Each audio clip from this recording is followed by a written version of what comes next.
ሰላም ጤና ይስጥልን ውድ የአሮማ ሚዲያ ቤተሰቦቻችን የሰዓቱን ዜናዎች እንደሚከተለው እናቀርባለን። አብራችሁን ቆዩ። ካንሰር ያለበት ልጅ ጨምሮ 3 አሜሪካ ልጆች ወደ ሆንዱራስ ተወሰዱ።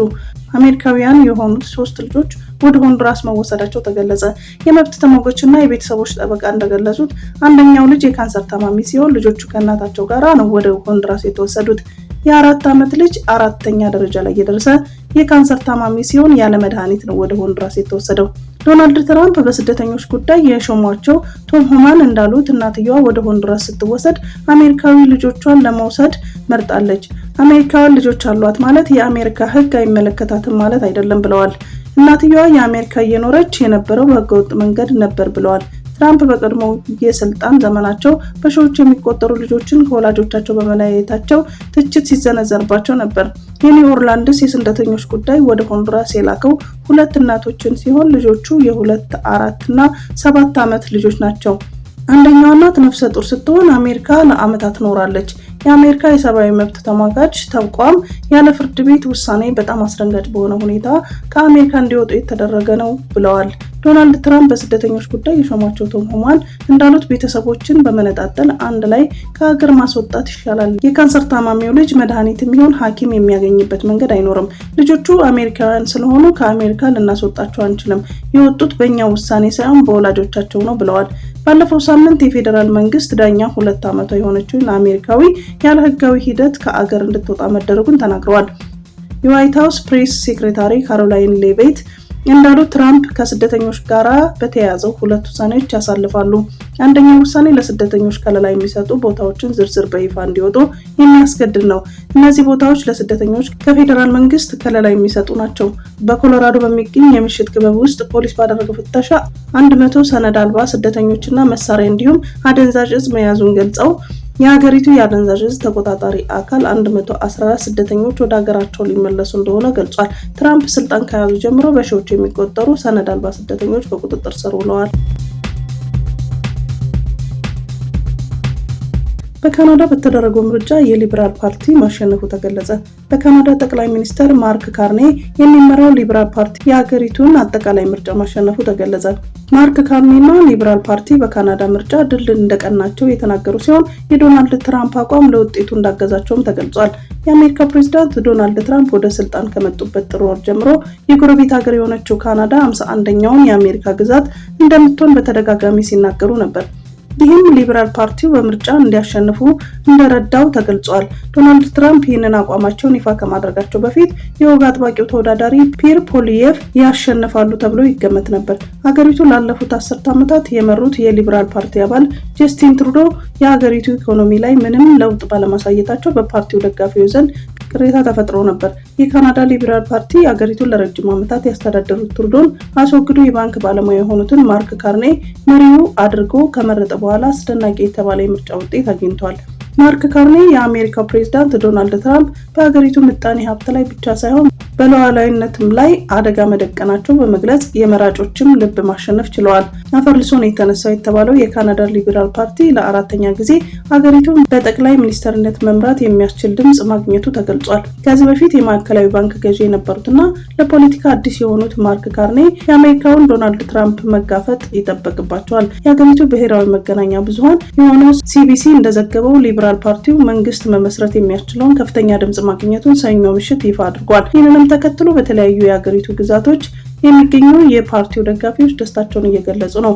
ፒየር ፖሊየቭ ለወግ አጥባቂ ፓርቲ ደጋፊዎች ከዋና ቢሮአቸው ኦታዋ ኦንታሪዮ ባደረጉት ንግግር ጠቅላይ ሚኒስትር ካርኔን እንኳን ደስ አለዎት ማለት እፈልጋለሁ ብለዋል። አክለውም የወግ አጥባቂው ፓርቲ መሪ የሆኑት ፒየር ፖሊየቭ ውጤቱ የሀገሪቱ ሊበራል ፓርቲዎች ጥምር መንግስት ለመመስረት የሚያስችለውን በቂ ድምጽ አላገኙም ሲሉ ተናግረዋል። የኮንሰርቫቲቭ ፓርቲ አባላት በዚህ ምሽት ልትደሰቱበት የምትችሉበት በርካታ ነገሮች አሉ ያሉ ፖሊየቭ ከ20 መቀመጫዎች በላይ አግኝተናል። ይህ ፓርቲያችን ከ1988 ወዲህ ካገኘው ከፍተኛ መቀመጫ ነው ብለዋል። ጠቅላይ ሚኒስትር ካርኔር ለደጋፊዎቻቸው የእንኳን ደስ ያለን መልእክት ያስተላለፉ ሲሆን አሜሪካ መሬታችንን፣ የተፈጥሮ ሀብታችንንና ሀገራችንን ትፈልጋለች ሲሉ ተናግረዋል። ፕሬዚዳንት ትራምፕ ሊሰብረንና ሊቆጣጠረን ይፈልጋል፣ ያ ደግሞ በጭራሽ ፈጽሞ አይሆንም ሲሉ ለደጋፊዎቻቸው መልእክታቸውን አስተላልፈዋል። ካናዳ በታሪክ እጥፋት ላይ ትገኛለች ያሉት ጠቅላይ ሚኒስትሩ ከአሜሪካ ጋር የነበረን የቆየ የትብብር ወዳጅነት አብቅቷል ብለዋል። አሜሪካ ካደረሰችብን የክህደት ድንጋጤ ወጥተናል፣ አሁን እርስ በርሳችን ልንደጋገፍ ይገባል ሲሉ ተናግረዋል። ጠቅላይ ሚኒስትር ካርኔል ከዶናልድ ትራምፕ ጋር በሚቀጥሉ ቀናት የሁለት ሉዓላዊና ነጻ ሀገራት የወደፊት መጻኢ ዕድል ላይ እንወያያለን ብለዋል። ሀገራቸው ከአውሮፓና ሌሎች አጋር አገራት ጋር ያላትን ወዳጅነት አጠናክራ እንደምትቀጥልም አስታውቀዋል። ጠቅላይ ሚኒስትሩ ካናዳ ከአሜሪካ ጋር የምታደርገውን የንግድ ጦርነት በድል እንደምትወጣው ቃል ገብተዋል።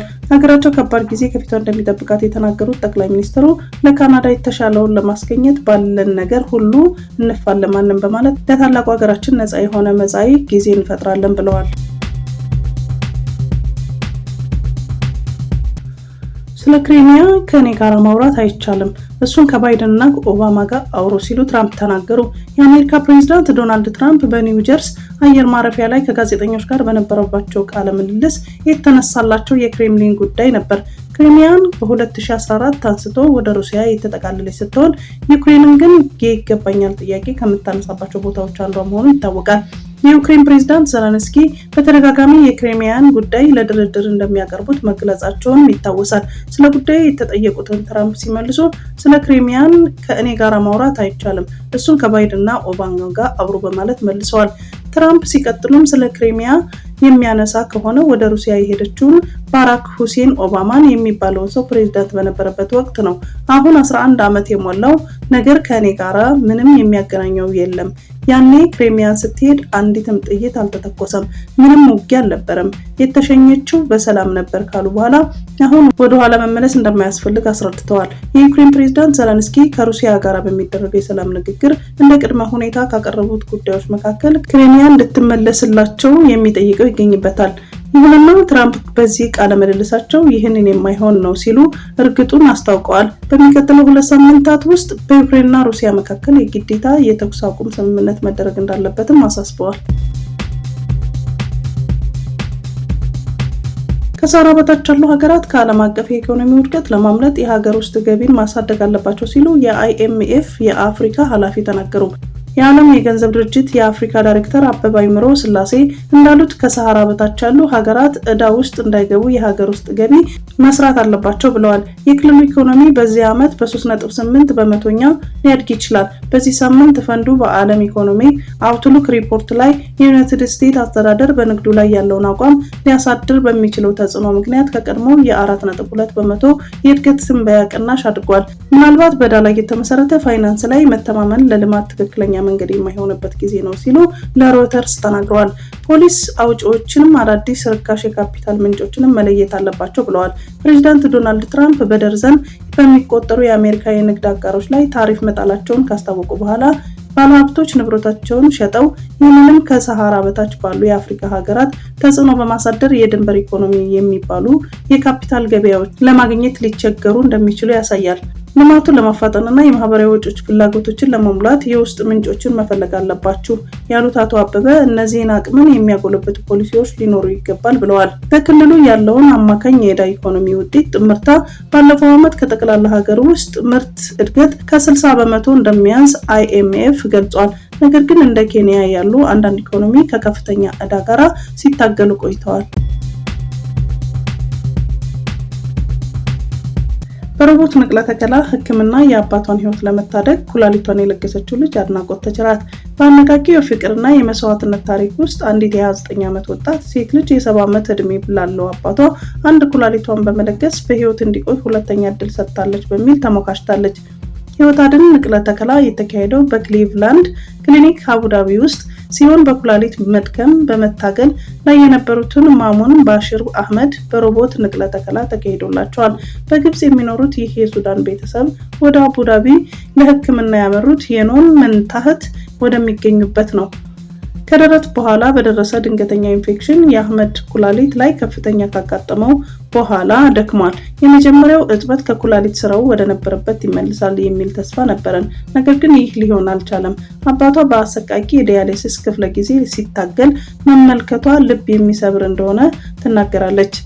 የአባቴን ጤና ቀስ በቀስ እያሽቆለቆለ ማየት፣ በትክክል ለመብላት ወይም ለረጅም ጊዜ ለመራመድ ሲታገል መመልከት ከባድ ነው። ለ4 ሰዓታት በሳምንት 3 ጊዜ ወንበር ላይ ተቀምጦ ማየት፣ የዲያሊሲስ ማሽኑን ከጎኑ ሲሰራ ማየት የበለጠ ከባድ ነበር። ይሁን እንጂ ብዙም ሳይቆይ እሱን ማዳን የሚቻለው በንቅለ ተከላ ብቻ እንደሆነ ግልጽ ሆነ። ወደዚህ ወሳኝ ደረጃ በምን ያህል ፍጥነት እንደደረሰ ስመለከት በጣም ደነገጥኩ። ከጥቂት ሳምንታት በኋላ በጥሩ ጤንነት ላይ ነበር። ታላቋ እህቴ ሁላችንንም ሰብስባ ሁኔታውንም ምን መደረግ እንዳለበት ገለጸችልን። መጀመሪያ ላይ አባቴ ከልጆቹ ኩላሊት ለመቀበል ፈቃደኛ አልነበረም። ይልቁንም ዘመድ ያልሆነ ለጋሽ ካለ በሚል ተስፋ አድርጎ ነበር። ነገር ግን ጤንነቱ በፍጥነት እያሽቆለቆለ ሲሄድ ለእርሱ ለመስጠት ወሰንኩኝ። ንቅለ ተከላውን ከተከናወነ በኋላ የኔና የአባቴ ትስስር ይበልጥ ጨምሯል ብላለች። የአካል ልገሳን በተመለከተ ለሌሎች ባስተላለፈችው መልእክት ምንም ሰው ሊያደርገው ከሚችለው ታላላቅ ነገሮች አንዱ እንደሆነ ተናግራለች። በቀዶ ሕክምና በኋላ የሚወጡ በረከቶች ምንም ሊገመቱ ከሚችለው በላይ ነው ስትል አክላለች። ኢሰማኮ የኑሮ ውድነትን ጫናና የስራ አካባቢ ደህንነትን በአጽንኦት እንዲታይ በድጋሚ ጠየቀ። የኢትዮጵያ ሰራተኞች ማህበር ኮንፌዴሬሽን በዓለም የሰራተኞች ቀን ምክንያት ባወጣው ጋዜጣዊ መግለጫ ላይ ኑሯቸው ከእጅ ወደ አፍ የሆኑ ሰራተኞች አሁን ባለው የኑሮ ውድነት ሁኔታ ዝቅተኛ ደሞዛቸው በቂ አለመሆኑን ገልጿል። ኮንፌዴሬሽኑ አሁን እየተከፈላቸው ካለው አነስተኛ ደሞዝ ላይ ተጨማሪ ገንዘብ መቆረጥ የኑሯቸውን ጫና የበለጠ እንደሚያከብድ በመግለጽ ጉዳዩ እንደገና እንዲታይ ጠይቋል። በተጨማሪም ኢሰማኮ በተቋማት የስራ አካባቢ ደህንነትና ጤንነት በተመለከተ በቂ ቁጥጥር አለመደረጉን በመጥቀስ በርካታ ዜጎች በየቀኑ የአካል ጉዳትና የህይወት መጥፋት እያጋጠማቸው መሆኑን አሳስቧል። ኮንፌዴሬሽኑ በህግ መንግስት የስራ ሁኔታዎችን የመቆጣጠር ኃላፊነት የተሰጣቸው አካላት ስራቸውን በአግባቡ እንዲወጡ በአጽንኦት ጠይቋል። በሌላ በኩል የፍልሰተኛ ሰራተኞችን አስተዳደር አስመልክቶ የስራ ላይ ንቃትና ትንኮሳ እንዳይኖር እንዲሁም የቤት ሰራተኞች መብቶች እንዲጠበቁ የዓለም ስራ ድርጅት ያወጣቸውን ዓለም አቀፍ ስምምነቶች ቁጥር 97፣ 143፣ 190 እና 189 ሀገሪቱ እንድትቀበልና እንድታጸድቅ ኢሰማኮ ጥሪ አቅርቧል። የኮንፌዴሬሽኑ ስራ አስፈጻሚ ኮሚቴ ባወጣው በዚህ መግለጫው ሀገሪቱ በዘመነ መሳፍንት ጀምሮ በተለያዩ ጦርነቶች ውስጥ ማለፏንና ኢኮኖሚን በማሳደግ ላይ በረጋ መንፈስ ለማሰራት እድል ያላገኘች መሆኑን አንስቷል። አሁንም የሚታዩ ግጭቶች የሰራተኛውንና የሀገርን እድገት እያደናቀፉ መሆኑን ኮንፌዴሬሽኑ አመልክቷል። አሜሪካ በጣለችው ታሪፍ ላይ መስማማት ጉልበተኝነትን ብቻ ያበረታታል ሲሉ የቻይና ከፍተኛ ዲፕሎማት ለብሪክስ ተናገሩ። በዩናይትድ ስቴትስ በተጀመረው የታሪፍ ጦርነት ላይ ዝምታና ስምምነት ማድረግ ጉልበተኝነትን የሚያበረታታ ነው ሲሉ የቻይናው ከፍተኛ ዲፕሎማት ዋንግ ዩ በብራዚል ሪዮ ዲ ጄኔሮ ከተማ በተካሄደው የመሪዎች ጉባኤ ላይ ለታዳጊ ሀገራት ኢኮኖሚ ቡድኖች ተናግረዋል። ዋንግ በብራዚል በተካሄደው የመሪዎች ጉባኤ ላይ የዩናይትድ ስቴትስ አንድ ወገንተኝነትን ስትከተል የራሷን ጥቅም በማስቀደምና ጥቅሟን ከዓለም አቀፍ ጥቅም በላይ በማስቀደም ላይ ነች ብለዋል። የባለብዙ ወገን የንግድ ህጎችን መጠበቅ በአሁኑ ጊዜ በጣም አንገብጋቢ ጉዳይ ነው ሲሉ ዋንግ ገልጸዋል። የሚጎዳውን ወይም የሚጠቅመውን የሚሰላ ስሌት አይደለምና የራስ ወዳድነትን ጥቅሙን ለማሳካት መሳሪያ መሆን የለበትም ሲሉ ከቤጂንግ ዲፕሎማት የወጣው መረጃ አመላክቷል። የዶናልድ ትራምፕ አስተዳደር ባለፈው ወር በአሜሪካ አጋሮችና ተቀናቃኞች ላይ ሰፋ ያለ ታሪፎችን ጀምሯል። እስከ 245 በመቶ ታሪፍ የምትጋፈጠው ቻይና ከፍተኛ ታሪፍ ተጥሎባታል። ትራምፕ ከቻይና በስተቀር በሁሉም ሀገራት ላይ ወደ አሜሪካ በሚገቡ ምርቶች ላይ የ90 ቀናት እረፍት ሰጥተዋል። ዋንግ ዩናይትድ ስቴትስ ከነፃ ንግድ ለረጅም ጊዜ ትልቅ ጥቅም አግኝታለች ብለዋል። አሁን ግን ታሪፍን እንደ መደራደሪያ እየተጠቀመችው ነው። ከሌሎች ሀገራት የተጋነነ ዋጋን ለመጠየቅ ዝምታን ከመረጥን፣ ተስማምተን ወደ ማፈግፈግ ካመራን ጉልበተኛውን የበለጠ ጠበኛ ያደርገዋል ሲል የቻይናው የውጭ ጉዳይ ከፍተኛ ዲፕሎማት በብሪክስ ጉባኤ ላይ ተደምጠዋል።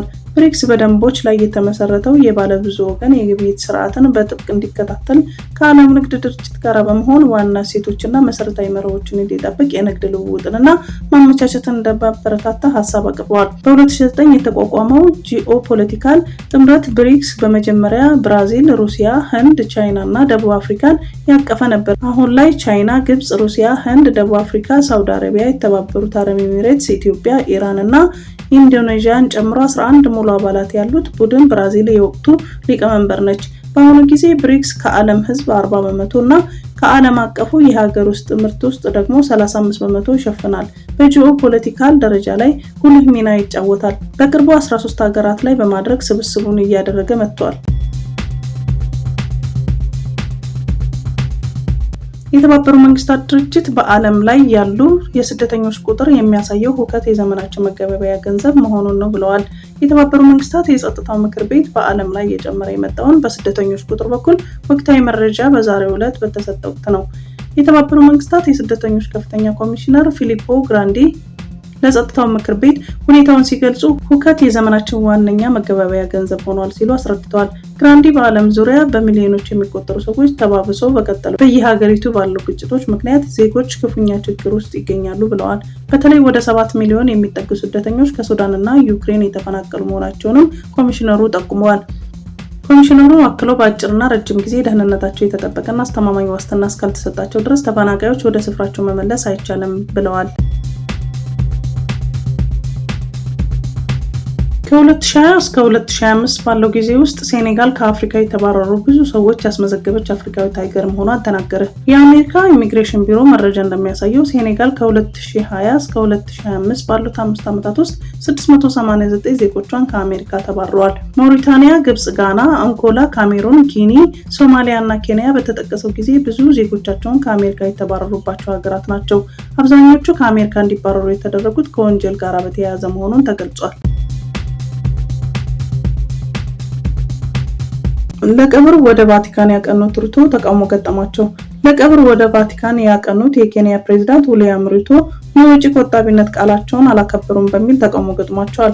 ፕሬዝዳንቱ የብሔራዊ ምክር ቤቱን አፈጉባኤ ሙሴ ቫታንጉላን ቅዳሜ በተካሄደው የፖፕ ፍራንሲስ ቀብር ላይ ኬንያን ወክለው እንዲገኙ ወክለው ነበር። ሆኖም ፕሬዝዳንቱ ሩቶ በቻይና ያደረጉትን ጉብኝት ካጠናቀቁ በኋላ ወደ ሮም በማቅናት በፖፕ ፍራንሲስ የቀብር ስነ ስርዓት ላይ ተገኝተዋል። ይህም ሩቶ በቀብር ስነ ስርዓቱ ላይ በአካል የተገኙ ብቸኛው አፍሪካ መሪ ያደረጋቸው ሲሆን ኬንያዊ ፕሬዝዳንት ወጪ ቆጣቢ አይደሉም ሲሉ ድርጊቱን ተቃውመዋል። በርካታ ኬንያውያን ከኑሮ ውድነት ጋር እየታገሉ መሆናቸውን በመጥቀስ ፕሬዝዳንቱ ወጪ ቆጣቢ እርምጃዎችን ለመውሰድ ያላቸውን ቁርጠኝነት ጥያቄ ውስጥ ያስገባ ጉዞ ነው ብለውታል። ሌሎች የአፍሪካ ሀገራት ቀብሩን የታደሙት በምክትል ፕሬዝዳንቶቻቸው፣ ሚኒስትሮችና በየፓርላማው መሪዎች ተወክለው ነው። የቀድሞ ምክትል ፕሬዝዳንት ሪጋቲ ጋቻጓ የሩቶን ውሳኔ በመተቸት ሩቶ የህዝብን ሀብት አባክኗል ሲሉ መክሰሳቸውን ኦን አፍሪካ ዘግቧል። ፖርቹጋልና ስፔን ከፍተኛ የሆነ የኤሌክትሪክ ኃይል መቋረጥ አጋጠማቸው። በፖርቹጋልና ስፔን በአብዛኛው ክፍሎች ከፍተኛ የኤሌክትሪክ ኃይል መቋረጥ ካጋጠማቸው ሰዓታት የተቆጠሩ ሲሆን የስፔን ጠቅላይ ሚኒስትር ፔድሮ ሳንቼዝ መንስኤው አሁንም እየተመረመረ እንዳለ ተናግረዋል። ሳንቼዝ ሰዎች ግምታዊ አስተያየቶችን ከመስጠት እንዲቆጠቡ ያስጠነቀቁ ሲሆን በደቡብ ስፔን በሚገኙ አንዳንድ አካባቢዎች ላይ ተመልሶ መምጣቱን ተናግረዋል። የፖርቹጋሉ ጠቅላይ ሚኒስትር ሉዊስ ሞንቴኔግሮ በጉዳዩ ላይ በሰጡት አስተያየት የኃይል መቆራረጡ የሳይበር ይሁን ሌላ ጥቃት ጠቋሚ መረጃ የለም ብለዋል። የቢቢሲ ዘጋቢዎች በፖርቹጋል ዋና ከተማ ሊዝበን ጎዳናዎች ላይ በትራፊክ መጨናነቅ ማስተዋላቸውን ጠቅሰው የፖሊስ አባላት በትራፊክ መብራት ምትክ በፉጨትና በእጅ ምልክት እየጠቆሙ ሲያስተባብሩ ማየታቸውን ገልጸዋል።